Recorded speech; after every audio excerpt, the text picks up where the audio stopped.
Welcome everyone to the Gears of War Judgment World Premiere Live event. I'm Larry Herb, Xbox Live's Major Nelson, with Xbox Live's Tina Summerford. That's right, we are live, and Gears of War Judgment was announced nearly a year ago at E3 2012. We were there. Now I know quite a bit already, like the testimony-based single-player campaign and the new Locust versus COG competitive multiplayer mode, Overrun, but there's still a few choice secrets lurking in Judgment's shadows. So Larry, tonight we're going to pull back the curtain, answer a whole lot of your questions, and unveil a few very, very exciting surprises for the Gears faithful. All right, now we have two major world premiere reveals in store for you tonight. We'll also be chatting live with senior producers Chris Wynn and Alan Van Slyke from Epic Games right here in studio. Yes. Now, if you're watching this live at home, be sure to post your questions on Twitter using the hashtag GearsJudgment. We'll be picking your questions from the hashtag to ask live throughout the show. Plus, we'll be taking your tweets throughout the show, putting them up on screen, so be sure to share your reactions to the game as well as tonight's reveals. Wow, super community-driven show for you guys. Plug right in. Now also, if you are watching live, don't forget you still have roughly 15 minutes to enter for your chance to win a custom Gears of War Judgment console. Now, you cannot buy this in the store, correct? Absolutely not. And we're also going to give away some copies of the game, which will be available at launch time. Now listen, you can find all the details on how to enter right now at my blog at majornelson.com. Yes. Now, Tina, I want to ask you, you had some time down in North Carolina, right at Epic Games where they make the game. Yes. How'd that go? It was great. It was a great trip. I spent about 4 days, had a chance to talk to Alan and Chris, that you're going to be taking their live Q&A a little bit later in the show. Yep. But I also got a chance to sit down with Chris Perna. Now, he's the art director. He's been there since the very, very beginning. So not only did he do Judgment, the whole franchise is really his vision. So that was a great conversation, which you'll also get to see later on the show. And I heard you also spent some time. Are you about to call me out? Yes, I am. My understanding that you spent some time in the playtest lab. I did, and How'd that go? I think I got reamed. I just, as honest as I could be, I got killed over and over for hours and hours. But I had a great time doing it, and they were the men and women that made the game, so I really didn't have a shot at it. But the whole trip was really about survival and aftermath. So really, without further ado, here is our very first world premiere this evening, the unlockable bonus campaign mode, Aftermath.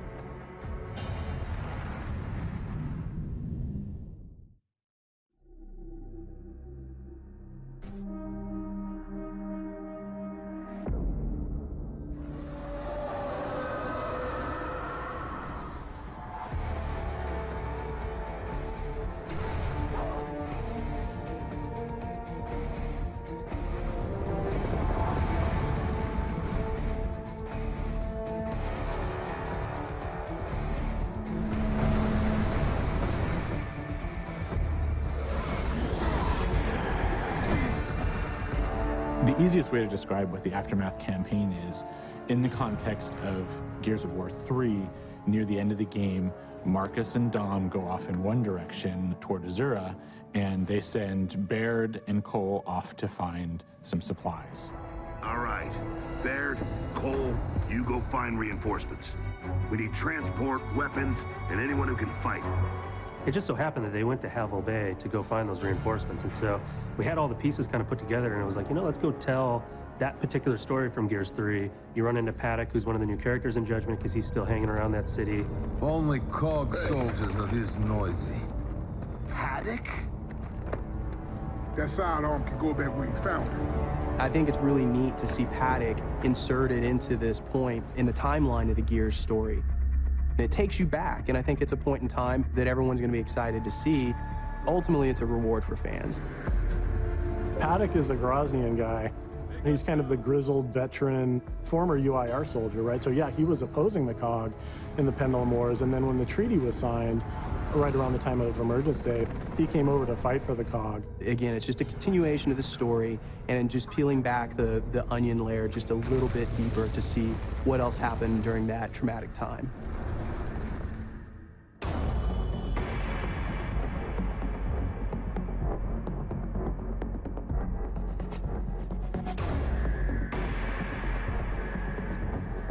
We built Aftermath in as an unlock.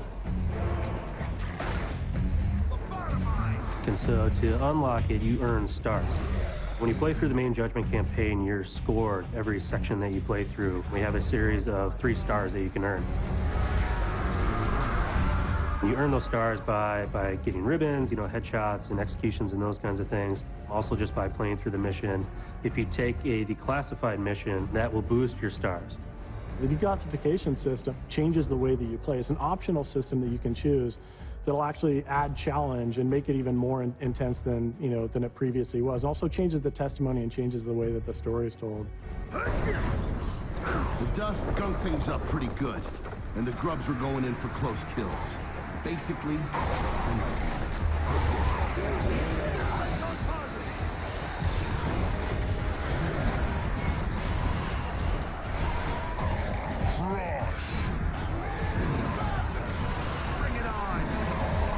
the very core, the very foundation of what we're trying to do in Judgment is all built on intensity.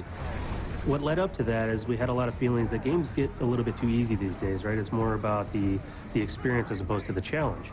To make it more intense, there's some specific things that we did. One of those is the smart spawn system, and so this was a whole thing that we engineered so that when you get into a battle, when you come into an encounter, what you face will be different every single time. You might play through once and get, tickers and maulers as you kind of like lay back, and then you play through again and you push forward, and now you have wretches and different enemies flanking you. So lots of intensity happening in this game.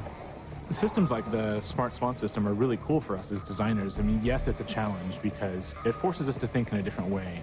In the past, we could always say, okay, X, Y, Z is going to happen, and then when this ticker explodes, then the door is going to open, and a boomer's going to walk out, and we can script that experience. So it forces us to rethink a lot of the combat scenarios.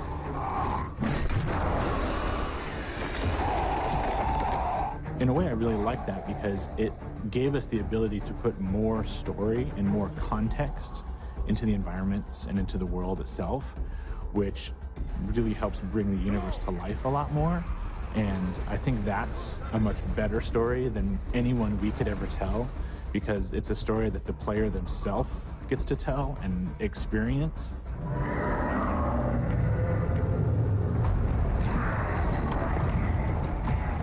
For us, it's a process of evolution. We don't want to just give the same experience over and over again, because that's really an injustice to the fans. And we want to make sure that we're delivering something that's progressing, not just both from a story standpoint, but from a franchise standpoint, but also from a gameplay standpoint.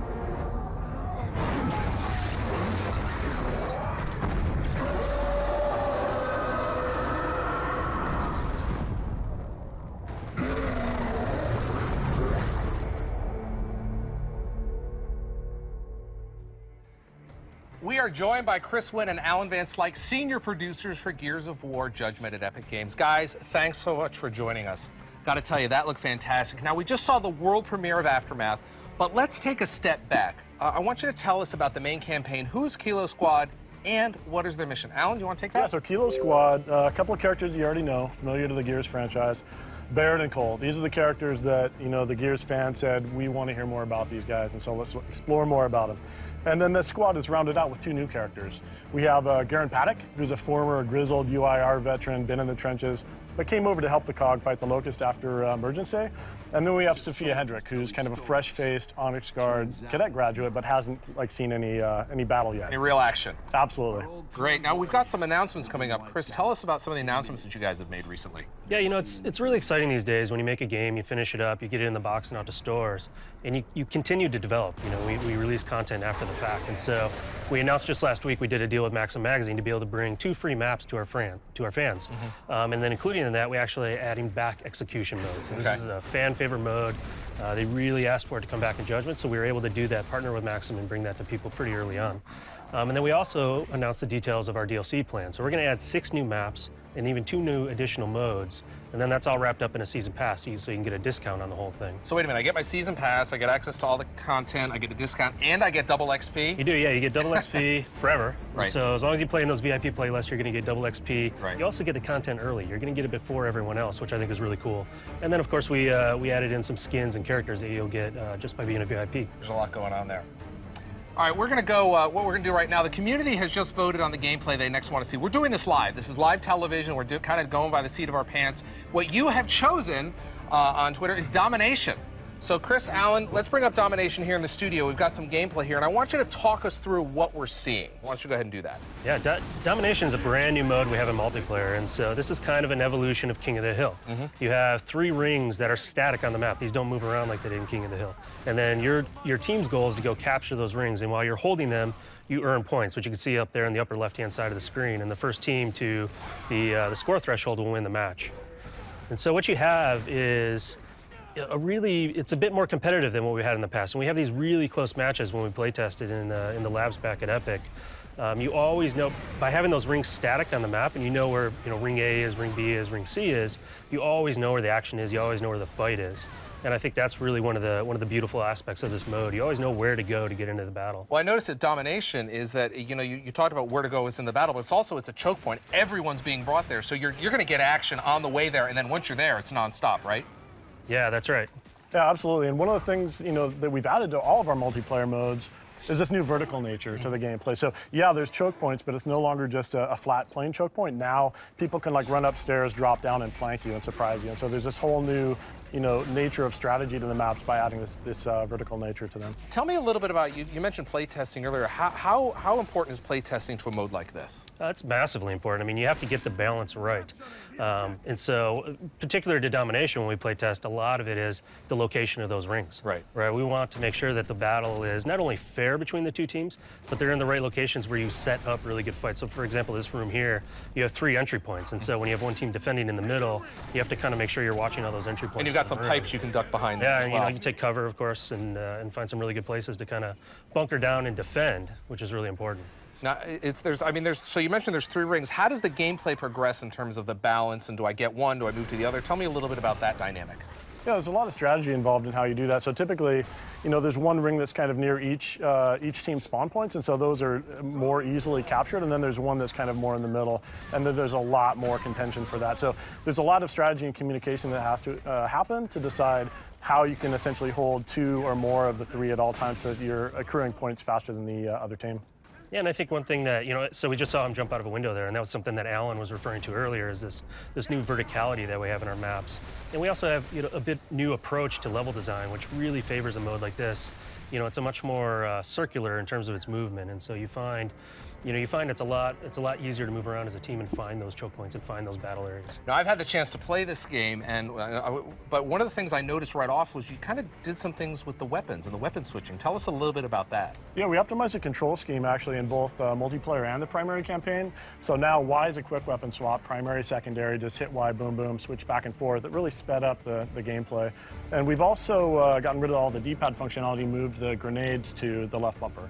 So now you can tap it, quick grenade throw while you're on the run. But I can still hold it down and get the angle. Yeah, if you want that traditional trajectory, the aiming arc, you can hold on to it, and you can always put it away too. If you pulled it out and you want to put it away, no problem. Great, that sounds great. Now listen, we're going to switch gears, so to speak, and go behind the scenes of the art direction in the Gears of War franchise. Tina caught up with art director Chris Perna to discuss the franchise, the visual identity, and how Judgment fits in.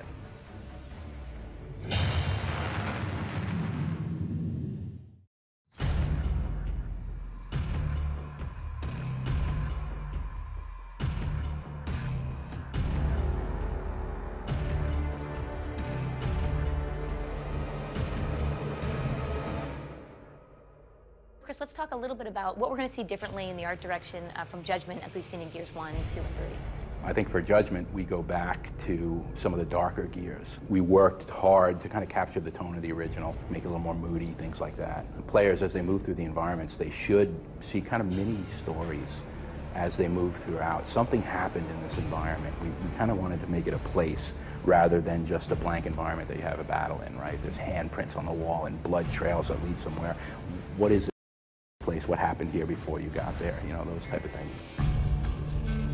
The characters, Baird and Cole, you got to go back and make them younger. What was that process like? Was it fun? Yeah, it was fun. Yeah. We iterated on those designs for a while. Some of them came easy, some of them were harder. Baird, of course, was a lieutenant before he got bumped down to private, and it was natural for us to kind of take him and clean him up. We upgraded his armor. He's got officer insignia on his armor and things like that. Cole was the same. We took Cole, we said, what would Cole look like during the Thrashball days, right? Because he's younger and it's almost a Thrashball. So he's more athletic, he's leaner, his face is younger, he's got more hair, stuff like that. It was kind of fun to evolve those guys. And, we wanted this cool, like, Hulk out kind of Locust. And the Razor was fun. He's like this little wimpy, skinny guy that comes out with a weapon and you kind of fire him.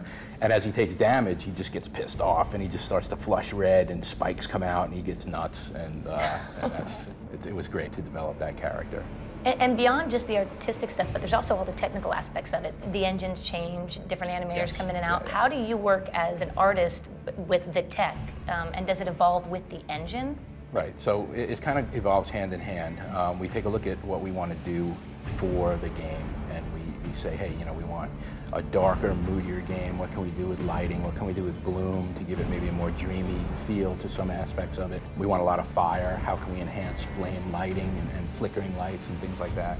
We push the tech to make the art look better. How can we evolve our characters? What can we do to make them look better, make the skins higher resolution, make the shaders better, things like that, that just add to a more robust and immersive experience for the player. So sort of being in charge of the art direction, I feel like it would be difficult because an artist, I'm sure you want to be hands-on with stuff because you know what you have up here, but how hard is it to pass that on to? Yeah, it's really hard. Like, yeah, it's super hard. I'm not only, you know, am I high-level art direction now, but it's I'm a control freak to a certain extent, right? I like what I like, and it's frustrating sometimes for the guys, and sometimes I don't know what I want, right? I mean, an art director doesn't necessarily have all the answers. So sometimes, you know, I get a bad rap, I'm sure, and people are like, what are you doing? You don't know what you're doing, and stuff, but it just takes a while to try and you know, craft that stuff and mold it into something, make something from nothing, basically. You've been here since the beginning of the franchise, so you were the big influence in what these characters, these larger-than-life characters would be. Where did you get that from? That was, you know, space barbarians, right? It was, you know, the hardcore kind of Conan and things like that. I was really into that stuff, and it just kind of happened. We were like, hey, let's get these huge dudes and these big creatures, but we'll give them guns instead of swords, and we'll see what happens, you know. And it worked out well. Are there specific design principles that you hand down to them? Like, look, the characters, the weapons, everything has to fall within these design principles? You know, we set up style guides. The overall description was the world is heavy. Gears is a heavy and brutal game. So everything we put on the characters was meant to convey that weight in the world. We had shoulder pads that flopped around. When they hit cover, they grunt and they slam into it and dust flies out. Stuff like that. Because it's the emotion of those guys. How hard is it to get the emotion across? That's really hard. You know, an inanimate character, to get that emotion. In some aspects we did it well, some we didn't. And it all comes down to lighting and mood and facial animation and things like that. And we're getting better at it.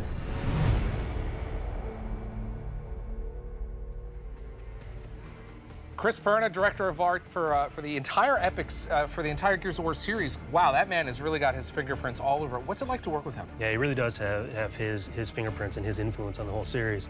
I was watching the Twitter feed at the bottom of the monitor there as it was going on, and someone said, you know, he's one of the best in the business, and in my opinion, he is the best in the business. I mean, he defines what an art director is, and really creates just a beautiful game. You know, it's really great to work with him and his entire team, and kind of, you know, he sets the bar high and it's infectious, and so it's really been a pleasure to work with him. But we also have to call out, you know, PCF. We're going for this new, you know, we've gone back before Gears of War 1 where everything is freshly destroyed and still on fire, so it's a really evolutionary visual ID for the franchise, and so it's, you know, Perna certainly has been instrumental in that, and PCF in collaboration as well, so it's been a great lot going on there. You mentioned Twitter. What do you say we go to Twitter now? We're going to turn the show over to you, the community.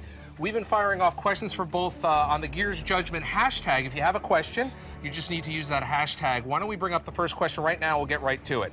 So with the success of the franchise, did you find it difficult creating a story or a prequel that could hold its own? From 00 Sleven. Guys? I saw this come up while we were in the green room waiting for the show. You know, it really freed us to be able to go do a prequel. So, you know, I wouldn't say it was constrained or tough or difficult. We were really free to kind of go off and really try a lot of new things. And I think that's why Judgment does feel so fresh and does feel so new. We didn't hold ourselves in a box. Right. That maybe, you know, may have been the case with the original trilogy. Great. Let's go on to question number 2. Let's bring that up right now on the screen. And we've got any new type of weapons. I mean, come on.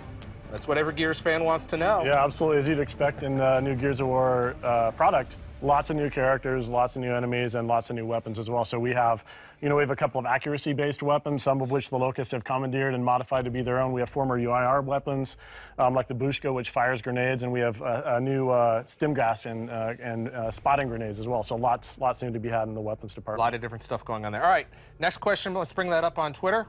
Make sure you use the hashtag Gears Judgment. Is there any new multiplayer modes for Gears Judgment? Yeah, you know, I mean, we have Overrun mode is the most exciting new mode that we've added. It's a 5-on-5 attack defend class-based multiplayer mode, just super fun, way exciting. We just talked about Domination, that's brand new. Free for all mode, another brand new mode that we brought into Gears. You know, it's just sort of deathmatch, everyone on their own. Yep. So a ton of new stuff in the multiplayer. All right, we've got time for one more question. We'll be taking them later on in the show, but right now let's turn it back over under the Gears Judgment hashtag. This question is, let's go ahead and bring that up here. Live TV, you never know what's going to happen. It's coming, I can feel it. All right, here it is. Why did you choose to have loadout systems for multiplayer? Great question. It is a good question. Yeah, I think it's all about flexibility. I mean, giving players, this is another big, you know, one of the recurring themes of this project is cramming as much in as we could that the community desired. And this is certainly one of the things that immediately fell out of that we prototyped in early pre-production and knew was compelling is, you know, this wider variety of choices by offering a loadout system. Great, well there you go. Thanks everyone for your questions. Keep them coming using the hashtag Gears Judgment on Twitter. We'll ask more community questions, your questions, later on in the show. Now, but for now, the live audience has selected, let's take a look here, Dynamic Defense to showcase next. And following that will be our final world premiere unveil of Survival Mode. So let's bring up Dynamic Defense right here in the studio for the folks at home. What are we seeing here? Here's the gameplay. Why don't you guys describe what we're taking a look at? Yeah, so one of the big fan favorites from previous Gears of War titles was this idea of a defense scenario. And so what we've done is no longer, you know, yes, part of the campaign you're charging through and conquering, but part of the campaign also, the Locusts are banging on the doors and they're encroaching upon you, and it's up for you to defend yourself. So we've added, as you can see, they're placing these new gameplay mechanic, which is a placeable sentry, and we have a couple of different types of sentries that have different ammunition types. And so it's up to you to defend your position within the map, and as the Locusts are coming upon you, to actually place the sentry, repair it, feed it as you need to, and ultimately survive so that you can continue. You're gonna end up having to defend against multiple waves of Locusts. They're gonna kind of attack you in these waves, and you're gonna get a little break. You're gonna have time to kind of reset your defenses, think about your strategy in between those different waves, which really adds a nice element of strategy to it. So this is kind of a tower defense type thing in the campaign where you stop down and kind of have to defend this. One thing I noticed here is that, you know, as a player, you can pretty much set down the turrets anywhere. How does that affect the spawning system and the gameplay? Yeah, that plays it really well into our new dynamic spawn system, where if you push the sentries forward, you know, the spawn system, it might react to you and spawn different types of enemies and flank you. And if you stay back and try to hunker down, they might come at you with a full frontal assault. So lots of variation and lots of strategy to be had with this new gameplay mechanic. I want to talk a little bit about the turrets that we're seeing us lay down here. What are the different types of turrets we have? Well, first of all, you'll notice you have to manage them. They run out of ammo. Yeah. So you need to go up and reload them. Yeah, you have to defend them because the Locusts will try to destroy them. But you have a couple of different types. So you have a Gnasher type, which is a shotgun type of a sentry, so it's going to blast a little bit of a wider radius. And then you have the assault rifle sentry, which has a longer range, will give a good string of bullets on those enemies, but it'll run out of ammo a little bit quicker as well. There you go, that's dynamic defense. All right, now we get to the answer of the most asked answer and question for the Gears of War Judgment, and I gotta ask this. What did you guys do to my Horde mode? What the hell happened? Survival is the answer, and we're gonna have to take a look at this right now.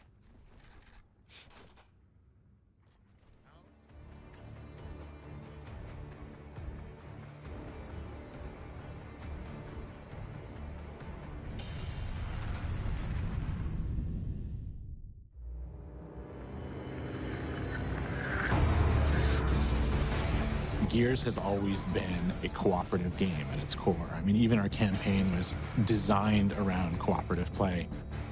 The #1 question I get is Horde mode coming back? I get that every single day on Twitter, so I couldn't wait to actually talk about Survival.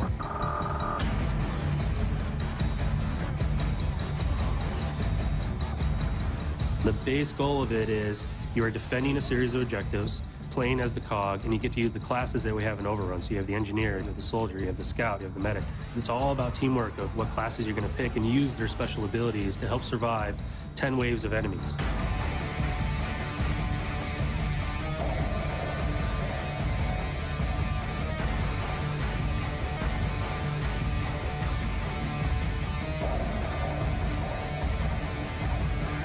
It shares the same kind of like gameplay mechanics as Overrun. And so there's 3 objectives, a primary, a secondary, and the third one being the generator, right, or the main objective. The battlefield is single directional, so you start defending the first one, and then when that falls, you fall back to the second one. And when that falls, you fall back to the final generator. In Horde, we had 50 waves was the goal to survive, and so you might hear 10 waves and go, oh, that's short. It is 10 crazy intense waves, and it's actually really hard to survive those 10 waves. We actually had to bring in QA to ensure that we weren't going to ship a multiplayer game mode that it was impossible to beat on the highest difficulty level. Going all the way to hardcore or insane is definitely going to be a challenge for any co-op group who wants to try to tackle it.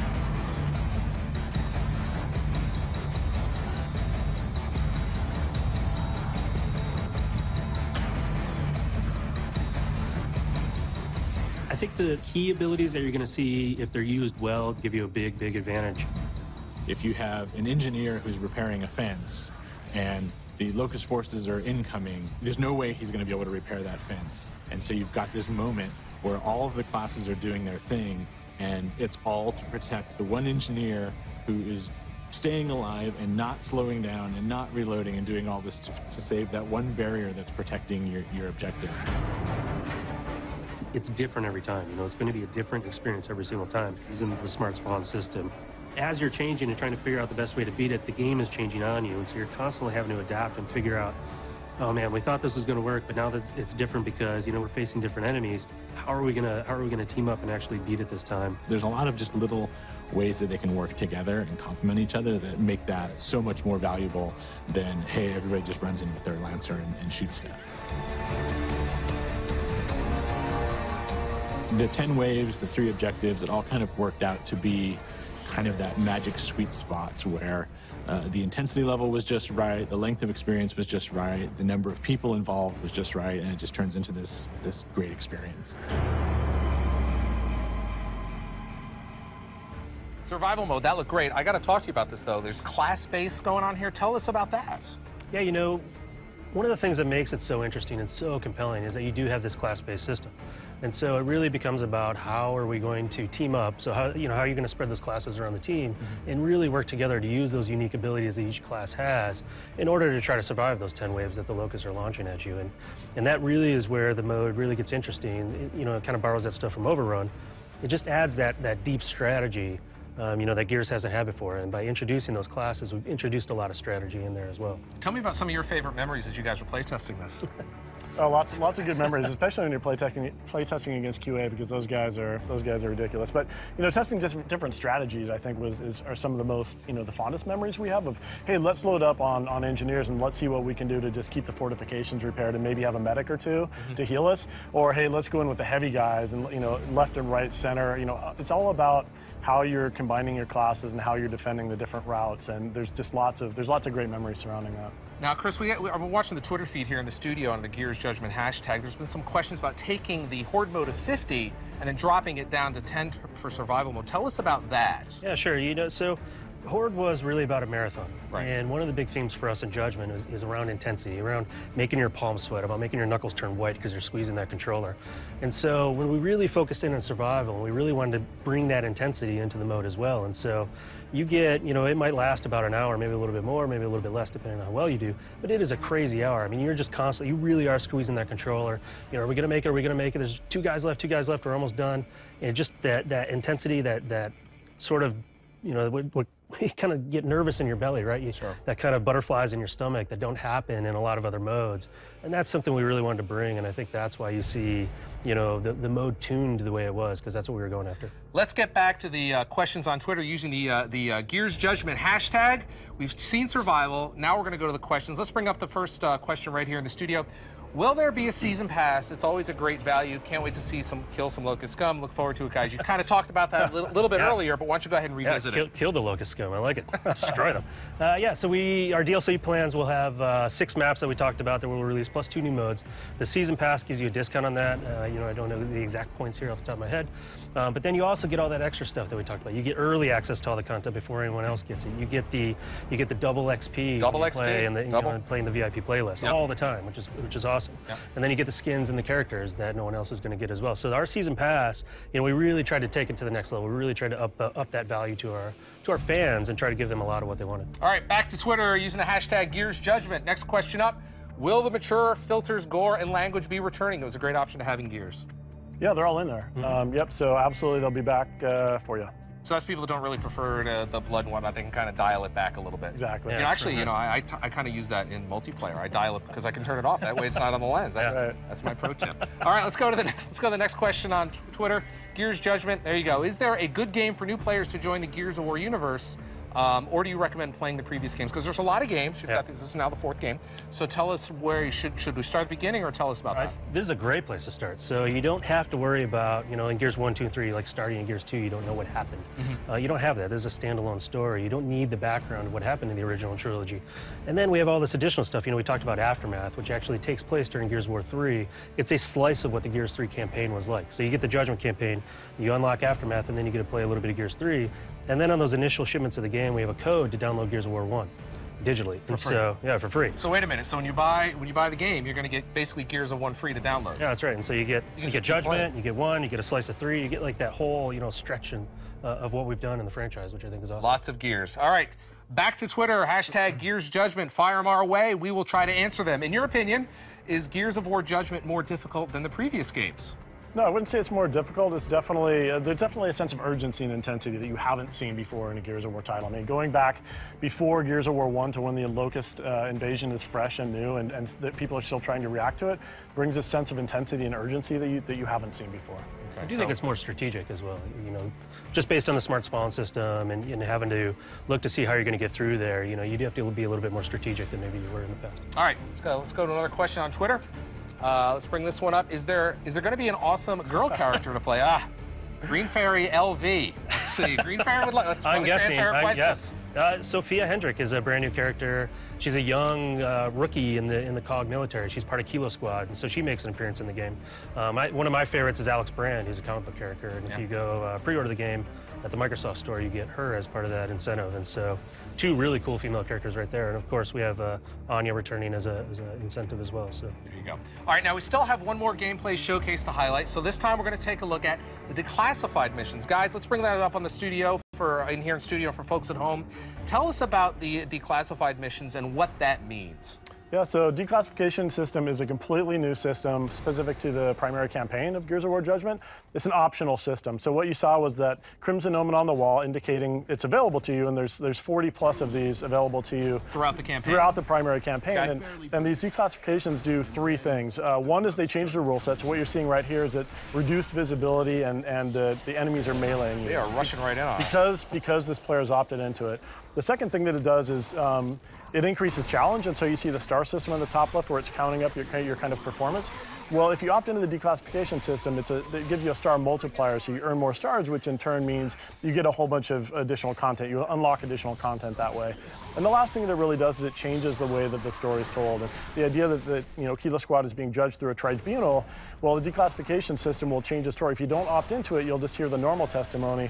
But if you opt into it, you're going to hear a change in the testimony, a change in the VO about, hey, this is what really happened during that period. And you mentioned something interesting there, is that Barrett's giving his testimony, and you're actually playing that out as the story progresses, right? Exactly. As you play through and as you're giving your testimony, you get to play as the different characters giving their testimony. So you're going to hear the judge say, hey, we asked you to do this thing, and you went off, but it went horribly wrong. Recount to me exactly what you did and why. Now, I want to get back to the declassified missions here. Tell us about some of the different variables. We're seeing, obviously, there's a fog here, kind of like we have in the studio, and some short-range weapons. But what are some of the other variables that players are going to encounter in the game? Yeah, you'll see these environmental effects like fog or smoke. Some of them limit the weapons that you have available to you that you have to use to get through the mission. We have time-based ones, so having to get through it in a certain amount of time. We might throw a different set of enemies at you, like an additional set of a certain type of enemy. They really do change the game quite a bit. And what's great, like Alan said, they're optional. You can try it with it, and then with our system, we have a really easy way to go back and just replay a chapter. So maybe you can go try it without it. Maybe you thought you just want to see how it goes without it. Now, you guys have played them all. I want to ask you each one. What's your favorites, Alan? The timer-based ones are a lot of fun because there's already this sense of intensity and urgency, and it's just amplified. Right. When you know that the smart spawn system is trying to adjust to you, and now you have a timer restriction on top of that, it's really intense. All right, there you go. What about you, Chris? Yeah, actually, the one we're watching is one of my favorites. You get this dusty room, and it's really hard to see. And so it changes the way you play the game, especially the way I play the game. I tend to be a little bit more further back, and I like to shoot the guys.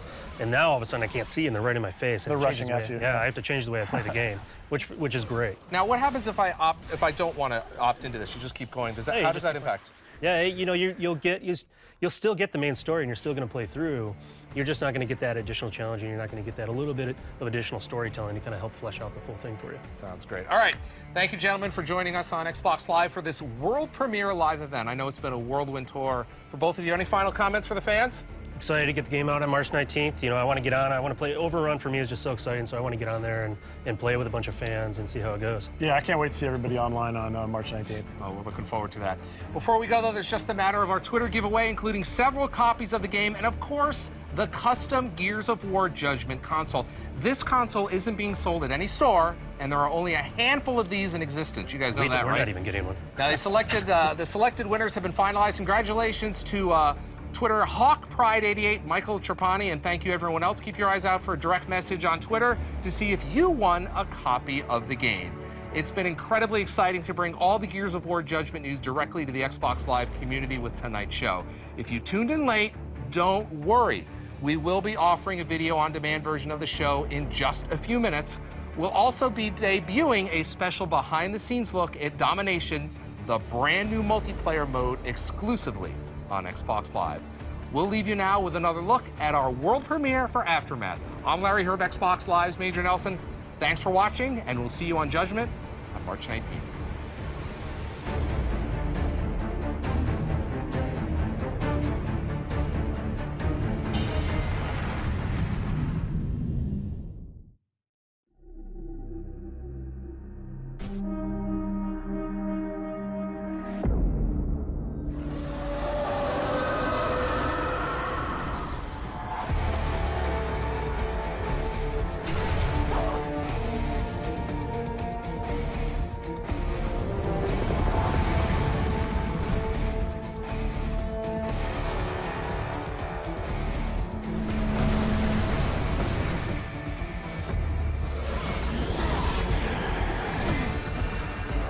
The easiest way to describe what the Aftermath campaign is, in the context of Gears of War 3, near the end of the game,